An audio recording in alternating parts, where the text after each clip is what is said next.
Saat pelik seolah tak bertepi dan keteladanan sulit dicari, mengapa tidak kita gapai lagi cahaya indah yang dipendarkan oleh para pendiri negeri? Tidakkah sejarah selalu aktual bagi mereka yang tahu caranya belajar dari masa lalu? Tanda cinta, Bung Hatta.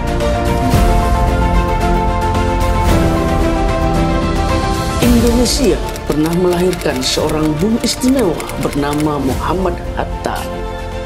Perjuangannya bersama para pendiri republik dalam meraih kemerdekaan hingga tapak-tapak pengabdiannya yang membekas di benak rakyat telah mewarnai perjalanan bangsa Indonesia.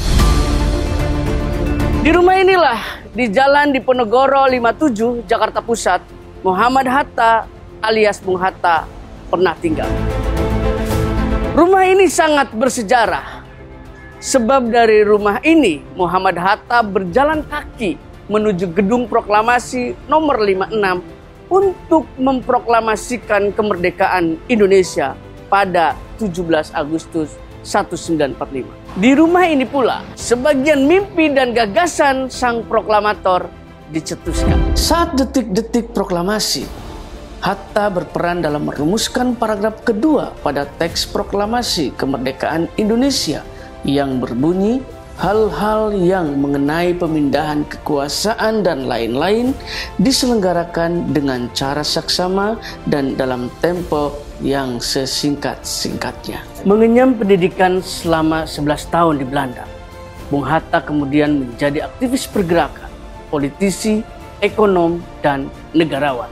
Karena aktivitasnya yang dianggap berbahaya, pihak kolonial kemudian menangkap Bung Hatta dan mengasingkannya ke Digul, Papua hingga Banda Neira, Maluku. Raga memang terkurung, tetapi pikiran Hatta tentang Indonesia merdeka menyusup ke relung-relung hati dan menjadi bahan bakar para pejuang. Inilah ruang kerja Bung Hatta. Disinilah Bung Hatta melakoni tugas seorang pemimpin. Ia lebih banyak bertindak daripada bicara.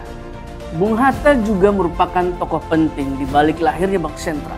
Pidato-pidatonya dalam BPUPKI, PPKI tahun 1945 hingga konferensi Meja Bundar 1949 tentang ekonomi moneter dan Bank Sentral setarikan napas dengan terbentuknya Bank Indonesia pada 1953. Mengenang jasanya, wajah Bung Hatta ditampilkan di gambar utama uang kertas rupiah 100.000 yang bersanding dengan Soekarno pada tahun 1999. Berikutnya, kedua proklamator tersebut selalu menghiasi uang kertas 100.000 untuk emisi 2004, 2014, 2016, dan 2022. Hatta juga diabadikan di uang rupiah khusus yang bertepatan dengan peringatan 1 abad Bung Hatta, yaitu koin emas pecahan 500.000 dan koin perak 25.000. Bung Hatta lahir di Bukit Tinggi, Sumatera Barat pada 12 Agustus 1902 dengan nama asli Muhammad Attar.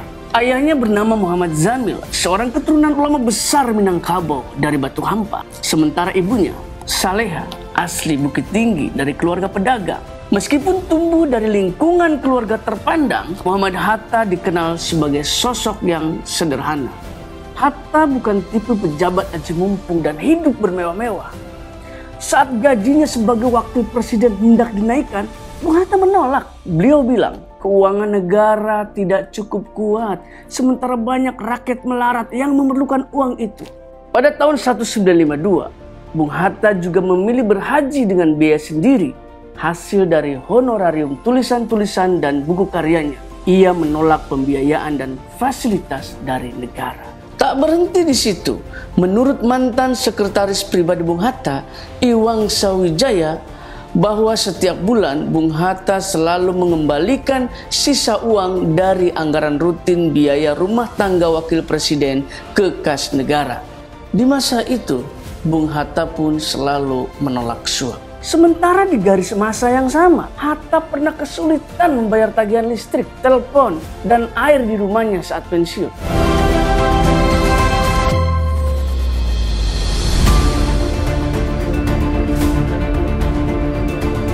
Selama hidupnya, Bung Hatta tidak lepas dari buku. Saat Bung Hatta diasingkan ke Banda Neira, lalu ke Digul, Papua, ia membawa buku sebanyak 16 peti. Kata-kata populer Hatta yang tidak asing bagi masyarakat adalah, "Aku rela dipenjara asalkan bersama buku. Dengan buku, aku bisa bebas." Saat menikahi sang istri, Bung Hatta bahkan memberikan mas kawin berupa buku yang ditulisnya saat masa pengasingan. Buku itu berjudul Alam Pikiran Yunani. Pernikahan Bung Hatta dengan Siti Rahmi 2 bulan setelah kemerdekaan adalah bentuk penunaian janji Bung Hatta bahwa ia akan menikah setelah Indonesia merdeka. Buku-buku koleksi Bung Hatta yang berjumlah 10 ribuan itu kini tersimpan di ruang perpustakaan di rumah Jalan Diponegoro nomor 57. Beberapa di antaranya adalah buku karya Bung Hatta sendiri yang berjudul Alam Pikiran Yunani, Demokrasi Kita, dan Untuk Negeriku, sebuah autobiografi. Selain buku, Bung Hatta juga telah menghasilkan lebih dari 800 karya tulis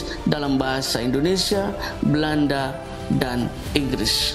Sebagai tokoh bangsa, Hatta sebenarnya berhak dimakamkan di Taman Makam Pahlawan. Namun sebelum akhir hayatnya, Bung Hatta berwasiat supaya dimakamkan di pemakaman biasa. "Apabila saya meninggal dunia, saya ingin dikuburkan di Jakarta, tempat diproklamasikan Indonesia merdeka. Saya tidak ingin dikubur di makam pahlawan. Saya ingin dikuburkan di tempat kuburan rakyat biasa yang nasibnya saya perjuangkan seumur hidup saya," tulis Bung Hatta dalam surat wasiatnya yang ditulis pada 10 Februari 1975.